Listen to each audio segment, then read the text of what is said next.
Yes, brother, the next question. Good evening, sir. My name is Subhash Kamble. I am lecturer from Chemistry Department, Thana College.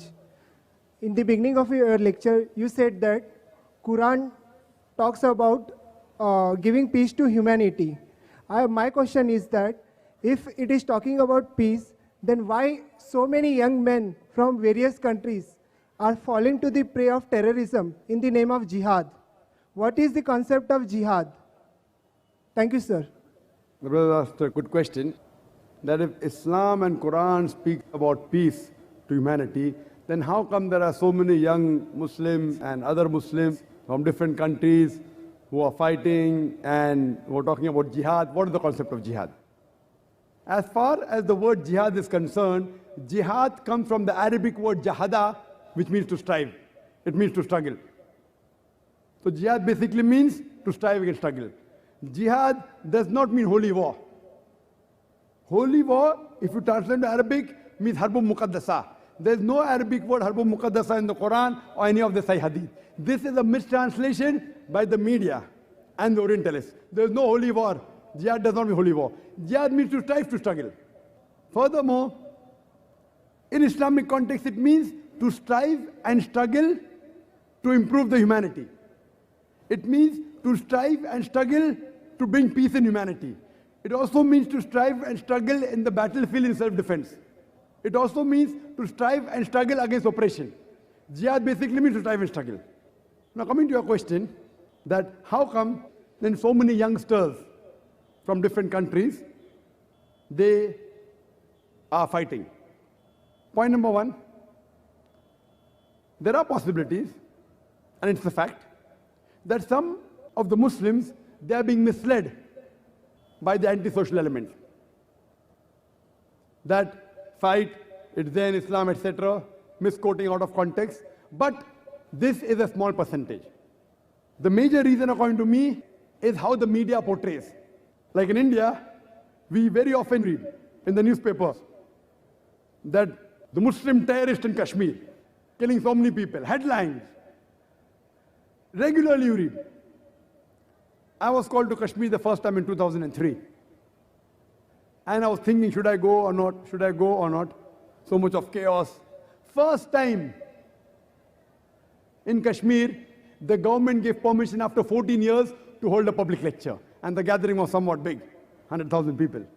In polo grounds, in the city of Srinagar. And when I went there were guards, with guns and all around me. And I was expecting, but there wasn't much problem. Next day I went to Assam. I landed on the airport. There were 4 guards with guns, machine guns. What is this?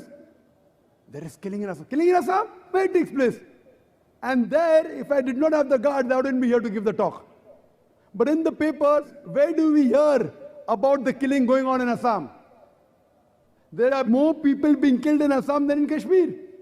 Who hears about the LTT? You know the LTT? The Tamilians, they are called as Tamil Tigers. They are not called as Hindu terrorists. Why? If Kashmiri Muslims do it, they are called as Muslim terrorists. If the Hindus in Assam do it, it's a local problem. If the LTT does it, local problem. In India, you ask anyone who has the knowledge of law and order, he will tell you the maximum killing is done by the Maoists. How many times do we read in the newspaper? If we read in the newspaper, in news brief, okay, so many people killed in Assam. News brief. Muslims do it, headlines. Why? There are black sheep in every community.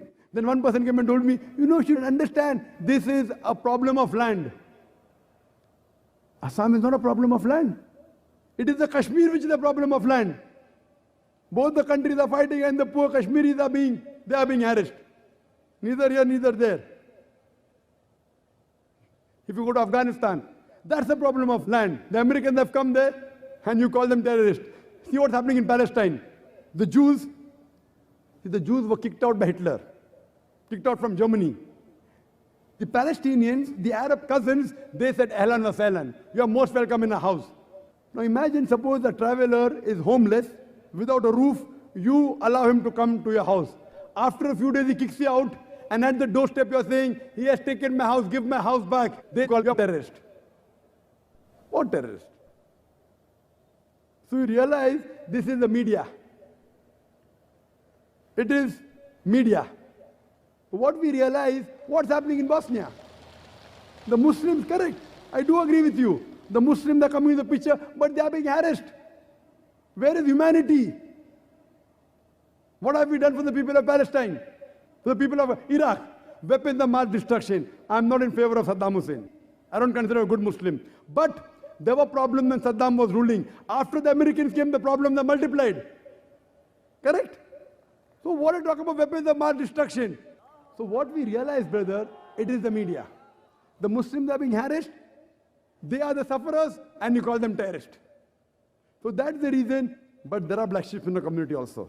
But the black sheep are a minority. It's a minority. The major thing is the media. You know, IRA, Irish Republican Army in UK. It is a fight between the Catholics and the Protestants. No one calls them as Catholic terrorists. Why? More than 100 years. But Tony Blair and the new Prime Minister are more worried about Muslim terrorists. They aren't worried about IRA, which has killed hundreds of people. How many bomb blasts have they done? They are more having secret meetings about how to stop Muslim terrorists. And it's very common. Any politician, he wants a vote bank. The new Prime Minister came, then there was Jasco bombing. You know Sabil Ahmed? Have you heard Sabil Ahmed? Very good. I have heard him, I haven't seen him. It came in the Indian papers. You know Sabil Ahmed? Sabil Ahmed was a fan of Dr. Zakir Naik. And he organized Dr. Zakir Naik's lecture in Bangalore. In the full article on terrorism. Then they talk about Sabil Ahmed. Then they talk about Dr. Zakir Naik. Why? Because Dr. Zakir Naik is popular. Article will carry more weight. Then they continue saying that Dr. Zakir Naik, however, is vehemently against terrorism. They include my name in the article. You know the issue of Lal Masjid in Pakistan. CDs were found of Dr. Zakir Naik. So you should be happy. When the Indian press is saying Dr. Zakir Naik is against terrorism, you should be happy that Sabil Ahmed has my DVDs. You should be happy that Lal Masjid has my DVDs. If I'm against terrorism, so you should realize that maybe there were tens of thousands of Muslims who had done terrorist act. Because they are my fans, they have stopped doing terrorism. Because if a person is sick, he has to go to a doctor. Correct? So you can't say that sick people are going to the hospital. A sick person should go to the hospital. So if you assume that these are terrorist organizations and they're hearing my lectures, the Indian government should be happy. When Dr. Zakir Naik speaks against terrorism, they should be happy that these people are listening to me. I may not be able to convince everyone, but at least quite a few I'm convincing. But in the article, they write my name for weightage. You know, so it becomes, if you write against Islam, the chances the article will be selected very easy. And that's common. Same with Kushwant Singh. You know Kushwant Singh?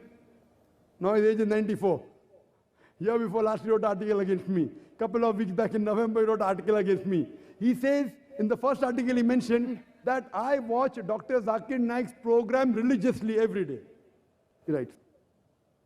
He praises me, talks about my memory, and then criticizes me in his style. Again he wrote an article that in Delhi there was a book exhibition and the hot seller was Dr. Zakir Naik's book on answers to the 20 common questions asked by non-Muslims. Oh, that person has fantastic memory, blah, blah, blah, blah. But I will reply to 4 of his questions. And he replies to pork, to alcohol, to polygamy, as well as parda, hijab. And you read the article. Time will not permit me to speak about everything. In pork, I say that it is the most shameless animal, more than 70 diseases. It is the only animal that invites its friends to have sex with the meat. So I said, if you eat pig, you behave like pig. It is the only animal that invites its friends to have sex with the meat. He said, I did not know that. And he says that I don't know the Western countries, they're having pig, and I don't see any epidemic or any disease. See, doctors tell us today that don't go to a prostitute, you'll have AIDS. But everyone that goes to prostitute does not get AIDS. The percentage is small. The minority of the people get. Similarly, everyone that has pork doesn't get these diseases. But today, more than 50% of the Americans, they are suffering from hypertension. And one of the causes is because of pig eating. He talks about alcoholism. Dr. Zakir Naik says, because of alcohol, you have so many diseases. So he says, Quran is not against alcohol, it's against getting intoxicated. Now he's trying to interpret the Quran. This is the media. And he says, I am of the age of 94 years old. I am drinking every day in my life. I have never got intoxicated. I have never got sick. And I have never hurt any individual. Now all these three things, age of 94, has never got intoxicated. I know so many common friends who tell me that they have seen him intoxicated so many times. Never seen a doctor. Maybe he forgot, age of 94. He has never hurt anyone. He has hurt me. So what we realize that when you write articles against Islam, against people who are famous, you get good readership. You get good viewership. So similarly, you realize that today that the image that we have of Muslims that are terrorists, some may be fighting for the freedom of the country. Imagine if I tell you that the British government said Bhagat Singh was a terrorist. Was Bhagat Singh a terrorist? Was he or not? Yes, sir. Was Bhagat Singh a terrorist or not? His act was like terrorist. But was he a terrorist according to No. you? According to me also, he was not a terrorist. But just because the British government says that Bhagat Singh is a terrorist, that doesn't mean I have to agree with the British government. What we have to realize, this is major, the ploy of the media. That's the reason this talk was based on that, so that we can spread peace. Hope that answers the question. Thank you, sir. Yes,